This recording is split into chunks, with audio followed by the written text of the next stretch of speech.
അന്ന് തന്നെ അവരിൽ 2 പേർ യെരുശലേമിൽ നിന്ന് 7 നാഴിക ദൂരമുള്ള എമ്മാവൂസ് എന്ന ഗ്രാമത്തിലേക്ക് പോകയിൽ ഈ സംഭവിച്ചതിനെക്കുറിച്ചൊക്കെയും തമ്മിൽ സംസാരിച്ചു കൊണ്ടിരുന്നു. ലൂക്കോസിന്റെ സുവിശേഷം 24-ാം അധ്യായത്തിൻ്റെ 13-ാം വാക്യം. 2 ശിഷ്യന്മാർ. യേശു കർത്താവ് ക്രൂശിൽ മരിച്ചു, 3-ാം നാൾ ഉയർത്തെഴുന്നേറ്റു. എന്നാൽ ചില സ്ത്രീകൾ യേശുവിനെ കണ്ട വിവരം ഈ ശിഷ്യന്മാരോട് പറഞ്ഞിട്ട് അവർക്കത് വിശ്വസിപ്പാൻ കഴിഞ്ഞില്ല. വളരെ നിരാശരായി എമ്മാവൂസ് എന്ന അവരുടെ സ്വന്തം ഗ്രാമത്തിലേക്ക് പൊടി പിടിച്ച വീഥിയിലൂടെ അവർ നിരാശരായി നടന്നു പോകുമ്പോൾ യേശു കർത്താവ്, ഉയർത്തെഴുന്നേറ്റനായ യേശു, അവരോട് കൂടെ നടക്കുന്ന ഒരു വേദഭാഗമാണ് 24-ാം അധ്യായത്തിൻ്റെ 13 തൊട്ടുള്ള വാക്യങ്ങളിൽ നാം വായിക്കുന്നത്. തുടർന്നുള്ള യാത്രയിൽ യേശു അവരോട് തിരുവചനങ്ങളിൽ നിന്ന് തന്നെക്കുറിച്ചുള്ള വെളിപ്പാടുകൾ സംസാരിച്ച് അവരെ മടക്കിക്കൊണ്ടുവരുന്നതാണ് തുടർന്നുള്ള വേദഭാഗങ്ങളിൽ നാം വായിക്കുന്നത്. അവരുടെ വീടെടുക്കാറെത്തുമ്പോൾ യേശു മുമ്പോട്ട് പോകുന്ന ഭാവം കാണിച്ചു. അവരോ, ഞങ്ങളോട് കൂടെ പാർക്കുക, നേരം വൈകി അസ്തമിപ്പാറായല്ലോ എന്ന് പറഞ്ഞ് അവനെ നിർബന്ധിച്ചു. അവൻ അവരോടുകൂടെ പാർപ്പാൻ ചെന്നു. ലൂക്കോസിന്റെ സുവിശേഷം 24-ാം അധ്യായത്തിൻ്റെ 29-ാം വാക്യം. ജീവിതത്തിൻ്റെ എല്ലാ പ്രതീക്ഷകളും നഷ്ടപ്പെട്ട 2 പേർ.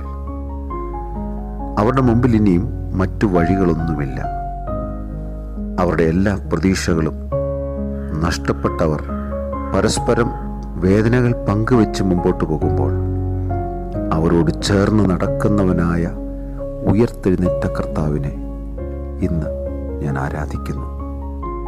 മലയാളത്തിലൊരു ഗാനമുണ്ട്, ആത്മാവിനാഴങ്ങളിൽ അറിഞ്ഞു നിൻ ദിവ്യസ്നേഹം, നിറഞ്ഞ തലോടലായി എന്നും യേശുവേ. മനസ്സിൻ്റെ ഭാരമെല്ലാം നിന്നോട് പങ്കുവെച്ച് മാറോടെന്നെ ചേർത്തണച്ചു. എന്ത് ഒരാനന്ദം! തീർച്ചയായും ഈ ശിഷ്യന്മാർ അനുഭവിച്ച ഒരു ദിവ്യമായ സന്തോഷവും സമാധാനവുമാണ് അന്ന് രാത്രിയിൽ തിരിച്ച് യെരുശലേമിലേക്ക് പോകുവാൻ അവരെ ഉത്സാഹിപ്പിച്ചതെന്ന് ഞാൻ വിശ്വസിക്കുന്നു. തുടർന്ന് ആ പാട്ടുകാരൻ എഴുതിയിരിക്കുകയാണ്, ഒരു നാൾ നാഥനെ ഞാൻ തിരിച്ചറിഞ്ഞു, തീരാത്ത സ്നേഹമായിട്ട് എൻ്റെ അരികിൽ വന്നു. ഉള്ളിൻ്റെ ഉള്ളിൽ കൃപയായി മഴയായി നിറവാർന്നൊരനുഭവമായി എന്തോ ഒരാനന്ദം. യെരുശലേമിലേക്ക് തിരിച്ചുള്ള യാത്രയിൽ അവരുടെ അനുഭവം അതുതന്നെയായിരുന്നു. അവർ എവിടെ നിന്നാണോ രക്ഷപ്പെടാൻ ശ്രമിച്ചത്, ആ വഴിയിൽ തന്നെ യേശു അവരെ കണ്ടെത്തി അവരെ മടക്കി അയക്കുന്നതാണ് നാം തിരുവചനങ്ങളിൽ വായിക്കുന്നത്. തുടർന്ന് പാട്ടുകാരൻ പറയുകയാണ്, അന്നന്ന് വരുന്ന എല്ലാ ആവശ്യങ്ങളിലും സ്വർഗീയ സാന്നിധ്യം ഞാൻ അനുഭവിക്കുകയാണ്.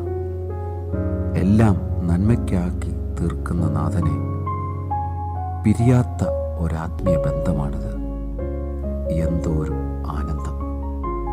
എന്താണ് ശിഷ്യന്മാർ യേശുവിനോട് പറഞ്ഞത്? അവർ ഒരേ ഒരു കാര്യം മാത്രമേ പറഞ്ഞുള്ളൂ, ഞങ്ങളോടുകൂടെ പാർക്കുക, നേരം വൈകി അസ്തമിപ്പാറായല്ലോ എന്ന് പറഞ്ഞ് അവനെ നിർബന്ധിച്ചു. ഇത് കേൾക്കുന്ന നിങ്ങൾ ഒരുപക്ഷെ യെരുശലേമിൽ നിന്ന് എമ്മാവൂസിലേക്ക് പോയ ശിഷ്യന്മാരുടെ ഒരു അവസ്ഥയിലായിരിക്കാം.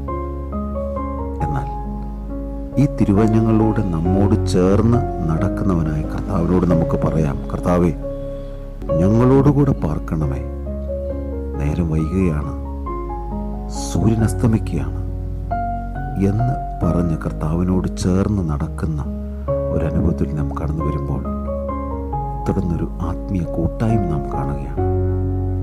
അവിടെ കൊണ്ട് അവസാനിക്കുന്നില്ല.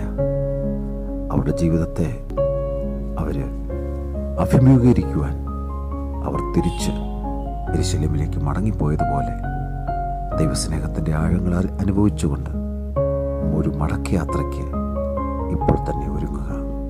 ആത്മാവിൻ്റെ ആഴങ്ങളിൽ കർത്താവേ, അങ്ങയുടെ ദിവ്യസ്നേഹം ഞാൻ അനുഭവിക്കുകയാണ്. അങ്ങയുടെ നിറഞ്ഞ തലോടലുകൾ എനിക്കെന്നും വേണം കർത്താവേ. എൻ്റെ മനസ്സിൻ്റെ ഭാരമെല്ലാം ഞാൻ അങ്ങോട്ട് പങ്കുവയ്ക്കുകയാണ്. മാർവിൽ എന്നെ ചേർത്ത് അണയ്ക്കണമേ. എന്തൊരു ആനന്ദം, എന്തൊരു സന്തോഷം, എന്തൊരു പ്രത്യാശ.